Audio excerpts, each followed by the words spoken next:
The entire first season, the Lauren A.G. case, Breathe, is being heard today on Lauren's 28th birthday, August 19, 2021. Lauren is celebrating her birthday in heaven. Our thoughts are with Lauren and Sherry. Warning: the following episode contains details about sexual violence and elements that are graphic in nature. My daughter had just been hanging out with them, and Aaron Lilly didn't come to the funeral. No one came to the funeral. That didn't make sense to me.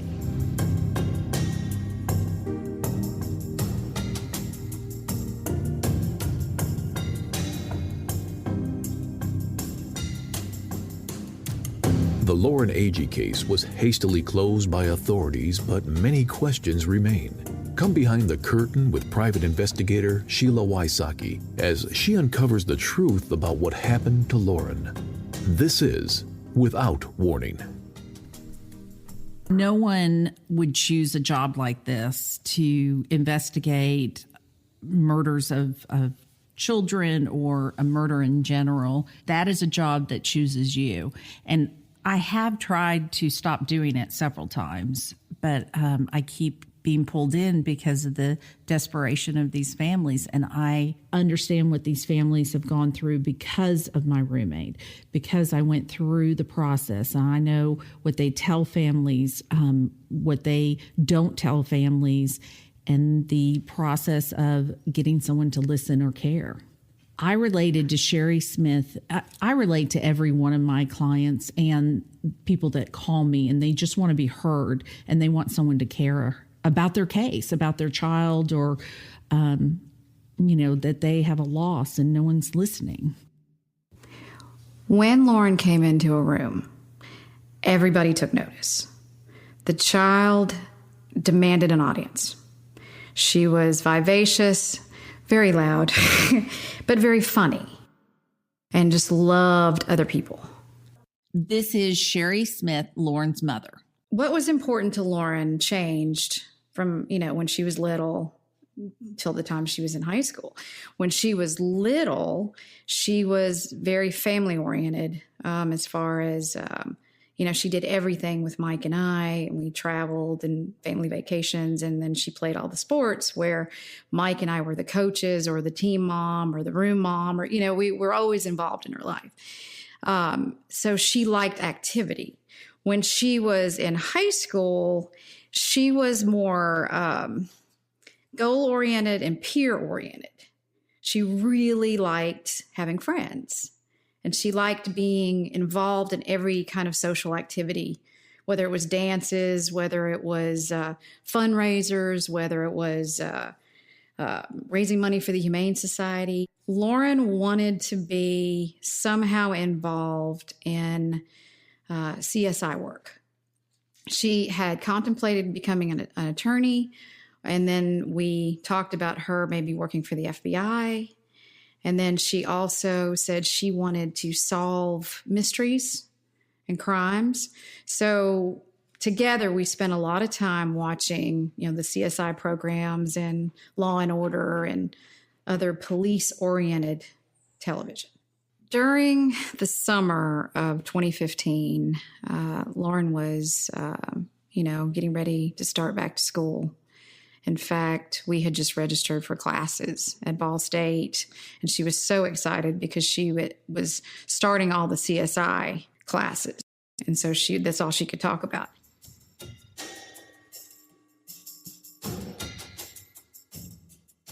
The case was closed without a proper investigation. They made their decision within 10 minutes of getting there. They did not investigate 48 hours after talking to some people without the medical report, without the autopsy, without anything. They're already dictating what happened. So the listeners are going to hear a lot of rumors and misinformation. So they're going to have to decipher what's true and what's not. We don't have all the answers, but we take every single lead in a case and we track it down to make sure it's not true or it's true, including the rumors.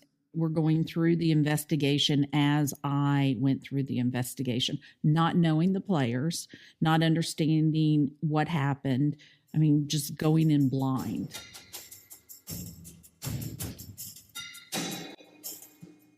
Let me guess, you heard we burned down the campsite? Yeah. Yeah, that's a rumor. That's why I'm asking. Yeah, I know. Like I said, that's my favorite rumor. We want to close this case. It's not going to close if people don't cooperate. It's just not. I know. People are horrible. You know, I heard so much all the way down to the point that people were saying they heard that I for sure did it. They actually, and this is the funny part, said that you said that I tied her up with ropes and dragged her, burned the campsite so the evidence would be gone. Like, people are crazy. Those are Lauren's friends who were with her at WakeFest the night she died. The following audio is between Jeremy Taylor and Aaron Lilly. Jeremy Taylor is the DeKalb County investigator in charge of Lauren's case. Aaron Lilly was one of the campers. Yeah, dude, I heard LD was said that Lauren had jumped off the cliff and got a concussion or something. I'm like, where did this come from? When was that kid ever there other than when I kicked him out? Everyone's hearsay. Back when I was in school, I remember we used to get 12 people in a circle. The teacher would give you a note. You take that note, you read it real quick, and you crumble it up. You gotta tell it to this person. By the time it gets all the way around 12 people, it's none of it is the story that you just read on that paper. It's just unbelievable, man.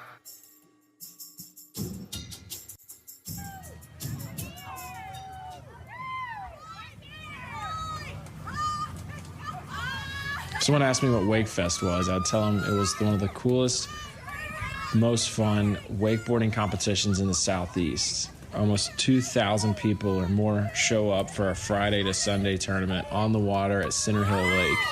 You get to spend time in the water with friends and family, drinking cold ones and watching some of the world's craziest wakeboarders fling themselves high in the sky doing flips and spins.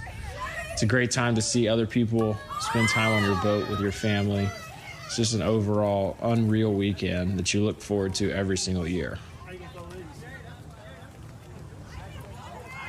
WakeFest is in Smithville, Tennessee, which is about 2 hours away from Hendersonville, Tennessee, which is where Lauren Agee lived. And Hannah Palmer and Lauren Agee drove to WakeFest. Hannah Palmer was driving Lauren's car to WakeFest. Lauren and Hannah Palmer went to WakeFest July 24th, 2015, which was a Friday. And then on Saturday, which was July 25th, 2015, they spent the day out at WakeFest and the evening at Fish Lips.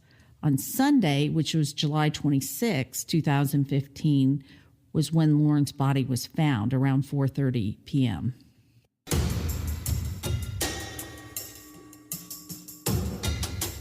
From the time I went to sleep to the time I went awake, there's nothing. It's just a void of what was she doing? What was she thinking? Was she yelling for me? Was she peeing? Was she with somebody else? I don't know. Chris Yarchuk was an off-duty White County police officer, head of security for WakeFest. Hannah Palmer and Chris Yarchuk were on a pontoon boat when Chris Yarchuk turned on his cell phone recorder. You will hear the actual tape of Chris Yarchuk and Hannah Palmer the moment they are finding Lauren's body. Did you guys go to a houseboat after, or walk the dock, or do anything after you left the bar? Yeah, when we left the bar, when you last saw her, we walked all the way down, got in the canoe, and went up there. Okay. And she was fine when we went. I know she probably went to pee, but she didn't have her shoes, she didn't have her keys, wallet, phone, and she would not leave without that stuff, Yeah. I've known her since I was 10. I know she wouldn't leave without that. When you hear the word Chippendales, the first thing that comes to mind is probably an image involving spandex shorts and bow ties. What probably doesn't come to mind is homicide. But I recently learned on Moms and Mysteries that there is in fact a dark history behind the infamous brand a history involving bad business dealings, jealousy, and murder.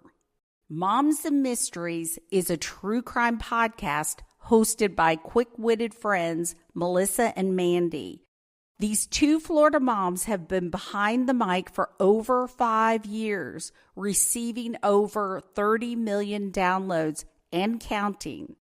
The podcast was formerly known as Moms and Murder, highlighting a real crime every Tuesday.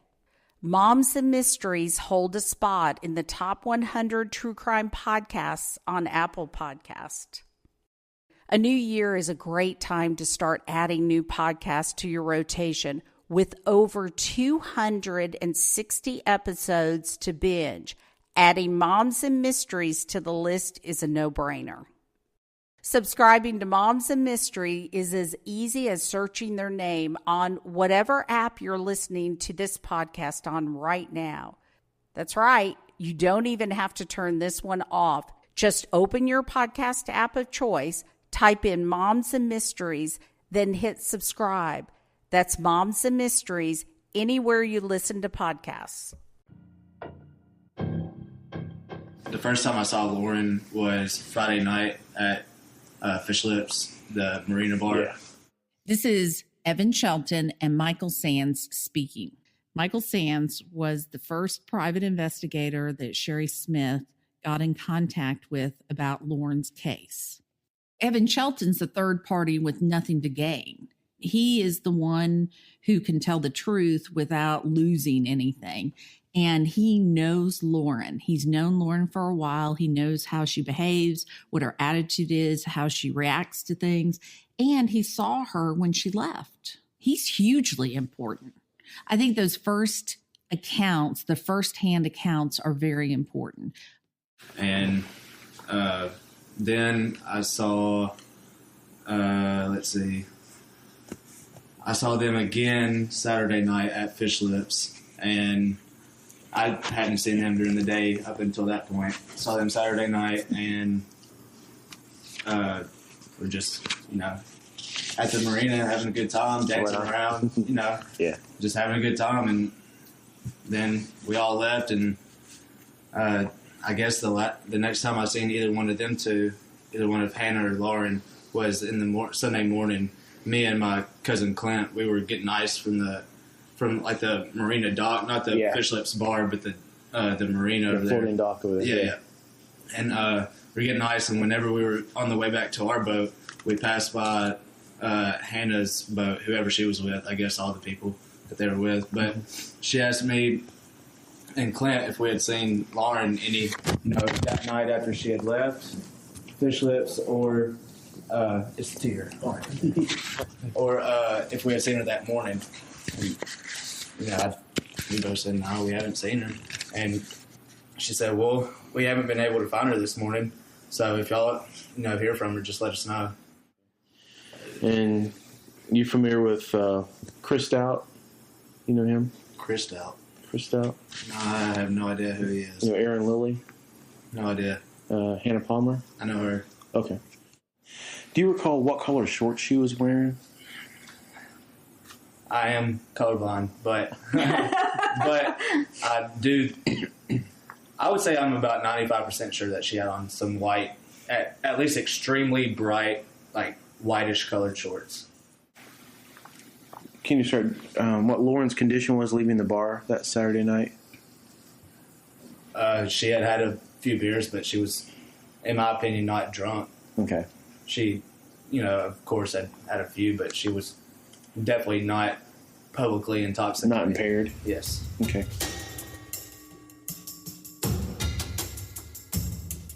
The boys are Aaron Lilly, Chris Stout, and Brix Gambrell. The camp was set up by Brix Gambrell and Aaron Lilly before Lauren and Hannah Palmer got there. The camp was on top of a cliff, which is federal land, at Pates Ford Marina. There was a video of Lauren, Hannah Palmer, and Samantha Arnold on a canoe going over to the cliff. In the video, you hear, "We're going into a death trap." I find it interesting. That's where Lauren died. My perception of that video is Lauren is seeing the cliff for the first time going over in the dark to the cliff. Hannah Palmer describes it as a death trap, and she's exactly right. Jacob texted Jay and was like, Aaron's leaving Hank We're in a canoe at the house for the weekend. And Jay's like, dude, why are you leaving Hank there? No one there. I'm like, dude, it's just for a day. What I'm seeing right now. Yeah. You can't. It's freaking big, so. Hank will be fine. We're going into a death trap. Yeah, look, it's a cliff on both sides. Like, It's a cliff on both sides, so we're literally staying. Oh my gosh, this is crazy. So pretty.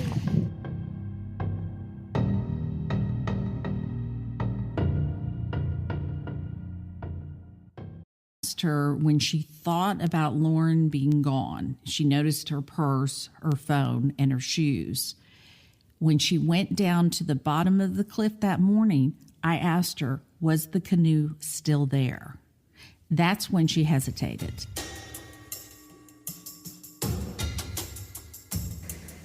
And so when you woke up and her stuff was there, and then at the bottom of the cliff, was the canoe still there? Mm-hmm. It was still there.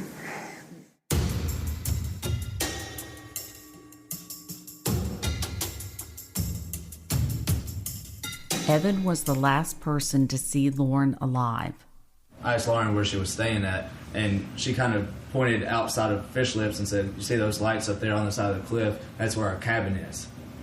And she kept on saying cabin, cabin, cabin. So whenever I heard that they were sleeping in E-News or whatever they're called, I was like, well, I thought you were sleeping in a cabin.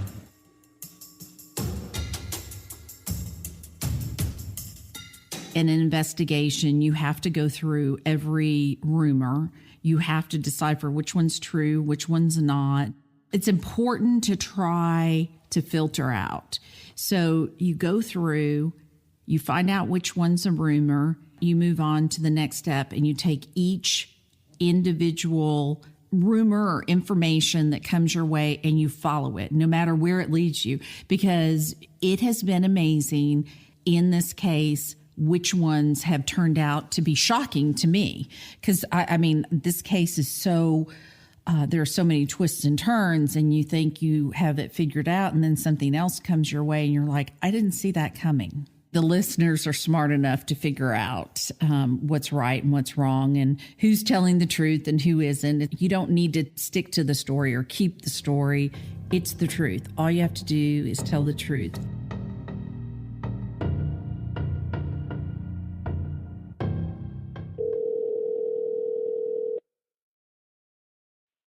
Hey. Hey, sorry that I keep bothering you. Oh, no, you're not bothering me. I've been slammed today. I've had some stuff come up. This is Ryan Melanson, who was the off-duty police officer that was at Wakefest the entire weekend, who was immediately at the scene after they found Lauren's body. I was a patrol sergeant at the Wake County Sheriff's Department at the time. And when you were on, July at Wakefest, why were you at Wakefest? I was working a security detail for Fish Lips Marina, providing security. Fish Lips is a floating bar. The bar is it's floating out on the lake. They serve alcohol, and it's a restaurant / bar. They serve food and alcohol. Fishermen came rolling up to the dock on a fish boat, and he told us that there was a body floating in the water that he thought was a small child. And it was at that time that myself and Yard Chuck got on another boat, a pontoon boat, and followed the fisherman's boat out to where he thought he saw the body, and that's when we discovered her body. And can you describe the scene when you arrived? Yeah, she was floating face down in the water when we got out there, and it turned out it wasn't a child. It was the body of Lauren 𝐸𝐔𝐒. And at that time, we didn't disturb the body or anything like that. We got the local investigating jurisdiction involved in the TWRA, And we just assisted with their investigation from that point on.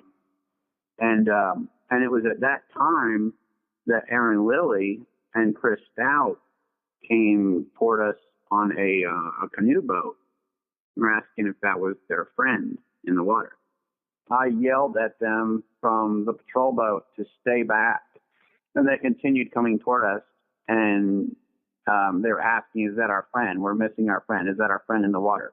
And when they said that, I had them approach my boat that I was on for further questioning, obviously, because there was a body in the water.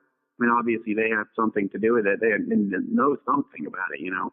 When they were asking if that was their friend in the water, right off the bat, that was a major red flag to me, because obviously they knew something and they hadn't reported anything. So in my mind, a couple of things could be going on here. Either they had something to do with her death and they started freaking out because they thought the body wasn't going to surface, and it did. And they figured they better start, backpedaling and act like they knew she was missing and they're looking for her. Or, they just panicked and they didn't know what else to do. So instead of trying to hide from us, they figured they'd come forward and try to, act like they were innocent right from the get-go. Their body language was like slightly robotic. They were scared to death. They weren't relaxed at all. And it wasn't a concern kind of robotic movement they had going on. It was their minds were racing and their hearts were pounding, and they were just freaked out because I think it was a surprise to them that the body was actually found. I don't think they planned on that. So they were really stressed out to the max. And then when they were asking if it was their friend and everything, which they already knew it was their friend, when we told them what we had in the water, after we had them describe what she looked like to us first, and then when we confirmed that, this body floating in the water, yeah, it kind of matches that description. They weren't surprised. They already knew it. It was no shock to them. And there was really no remorse. It was an employee from the marina, which I can't remember his name. Harry. And then it was Chris and Aaron and myself. We're all sitting down on the boat, floating around. The TWRA and the investigating law enforcement agency is at the crime scene, investigating the crime and everything at this point. And at this point, one of the investigators from that jurisdiction wanted Aaron and Chris to come to the campsite, and they wanted to talk to them at the campsite for a minute. So we got on. We were still on the boat at this point. We went out to the island where the campsite was at, that ledge there, and Aaron went up with the investigator, and that's when Aaron came back down with he came back down off the cliff with a totally different look at everything, a totally different mindset on everything, because he knew when that investigator was up there processing what was a crime scene and treating it like it wasn't. I think Aaron, his life kind of came back to him a little bit at that point, because he realized that there's no way these guys are going to figure out anything that happened here just based on what that investigator showed him. Aaron was acting like he was falling asleep on the boat. Chris was all jittery, like, he acted like he was high. The kid was just wigging out pretty bad. And every time he went to talk, it didn't matter what it was about. It didn't even have anything to do with pertaining to Lauren. Aaron would tell him to shut up. He didn't want him to talk about nothing. Just shut up, he kept telling him. Because I started talking to Chris about, so what do you do for a living anyway? What do you do for a job? You got a job? And that's when he'd tell me, I dispose of human body parts and everything. And I'm like, human body parts? He's like, yeah, all the amputees and stuff that comes from the hospitals. And I'm like, it sounds like a gruesome job. And then I got him talking about stuff. And then when it started to get a little bit too deep or something, Aaron would just butt in there and tell him to shut up. And that's when Chris was just kind of in a daze staring at my sidearm as I was sitting across from him on the boat. And he just kind of like went into zombie mode, just staring at it. I couldn't tell what he was thinking. So I just asked him. I'm like, what are you thinking over there, man? He's like, well, I'm just thinking about how I can get that gun off your hip and get off this boat. I'm like, buddy, if you try to go for my gun, it's not going to work out the way you think it's going to. And I said it jokingly because, I realized he said it kind of jokingly too. And then about 10 minutes later, he said the exact same thing again. And that's when the guy that was operating the boat told Chris, he's like, you better just keep your mouth shut and sit right where you're at. He's like, if you try to go for that officer's gun, it's something bad's going to go wrong for you. And then Chris chilled out a little bit and they both sat there from that point and just waited the time out until we came into the shore.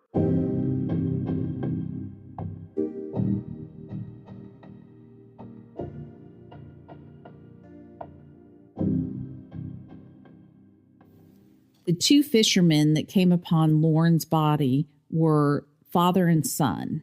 Dylan and Lynn found Lauren's body around 4:30, about 600 feet as the crow flies below the cliff in Second Cove. The written statement wasn't taken until after 7, about 7:10, 7:15. When I was investigating, I was told by law enforcement that the kids went to the police station, filled out the paperwork, and left. They didn't wait to be interviewed by the police. They were told to be interviewed, but they did not wait around. So when the three kids came back from giving their written statement, they came to the cliff and there was no crime scene tape blocking them. So they could freely go up to the cliff and freely leave. So originally there was crime scene tape in the pictures, the original pictures taken by the police officer, where you can see Hannah and Aaron. And then later there was no crime scene tape blocking the area from the cliff. And so the kids can go freely back and forth. So normally in an investigation, you'll have an area that's blocked off until the investigators can go and do a thorough job. You don't let people back up where there has been some sort of accident, crime scene. Investigations have to be done first. The whole point of crime tape is to keep people away from contaminating the area. They went back up to the cliff to retrieve their stuff, the tents, their tarps, their clothes. When Sherry was given the items back that Lauren had packed, things were missing like her sleeping bag and clothing. So who took them?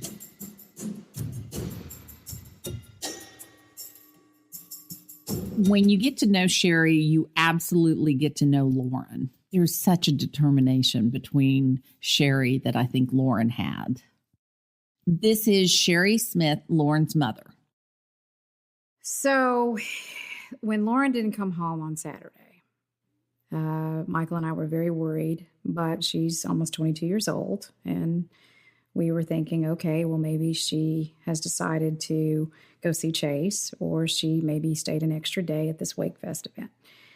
But we were still worried. And Saturday night I was blowing up her phone, and she was not responding.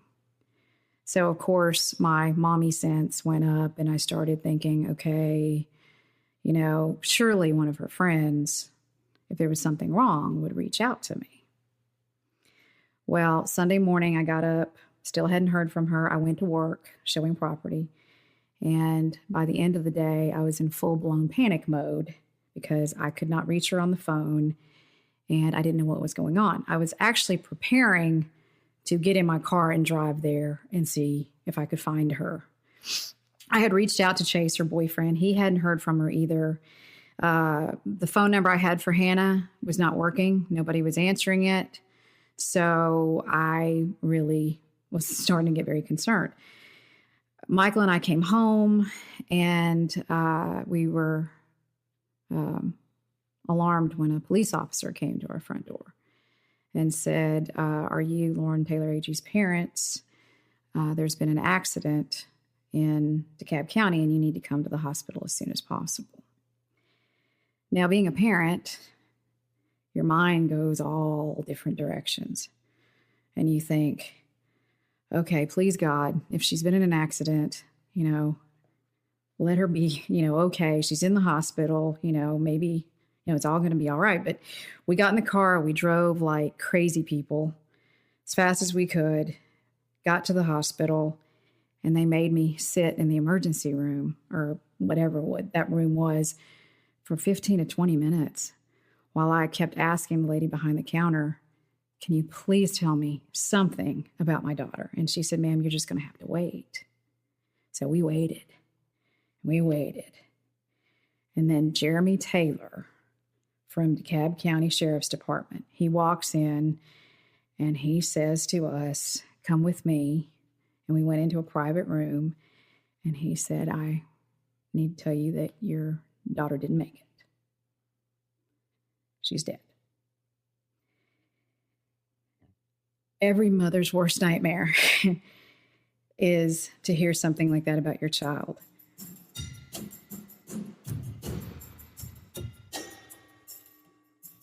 I had to learn about Lauren's death from a deputy sheriff at the hospital. Lauren had been with these people, supposedly with these people, Friday night and then Saturday, and then I hear about it Sunday night that she was missing. Why? What? Who does that? So when I was told that her injuries were possibly from cliff jumping, in fact, we were told that at the hospital. Jeremy Taylor said, from what I understand, your daughter was cliff jumping and she was knocked unconscious for a few seconds and had injuries. In fact, that they were quite extensive injuries. And we think that maybe in the middle of the night, because of these injuries, that she had suffered a concussion or something, and that caused her to fall off the cliff. So that was from the hospital. We were being told that she had been cliff jumping.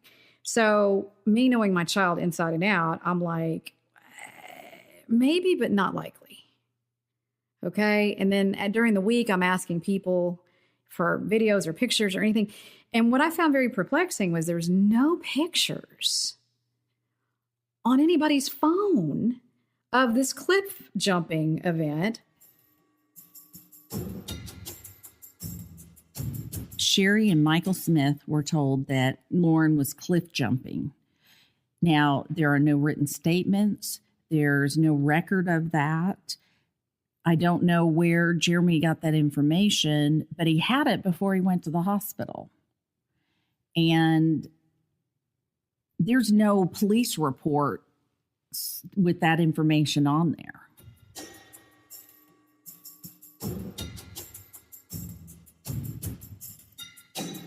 My daughter had just been hanging out with them, and Aaron Lilly didn't come to the funeral. No one came to the funeral. That didn't make sense to me. So I questioned that. And so when I started questioning the kids, or the friends of the kids, then they started, oh, you need to get over it. You need to move on with your life. Then I started going, wait a minute. This is not normal behavior. So when I got that phone call Sunday from Ryan Mendelson, and he said, Miss Smith, we need to talk because there's so much I need to tell you. After that day, I knew I needed to ask more questions.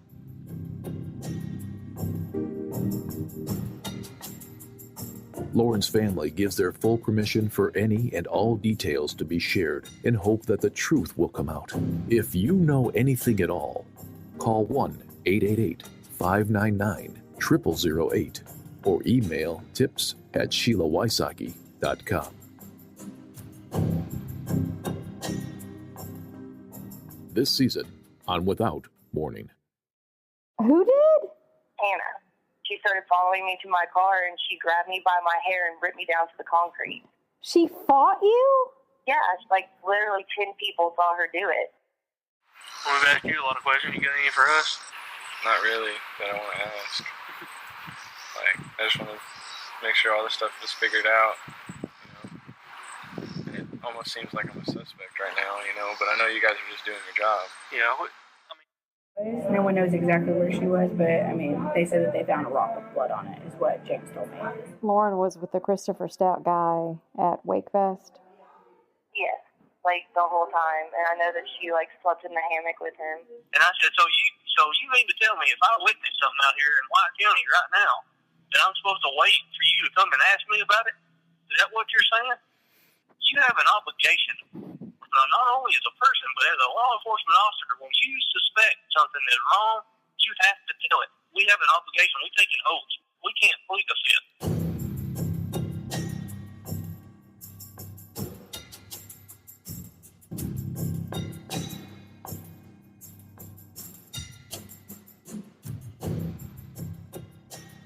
Without Warning. Host and Executive Director and Executive Producer, Sheila Wysocki. Producers, Katie Zitzman and Aaron Parker. Editors, Mark Lambert, Katie Zitzman, and Aaron Parker.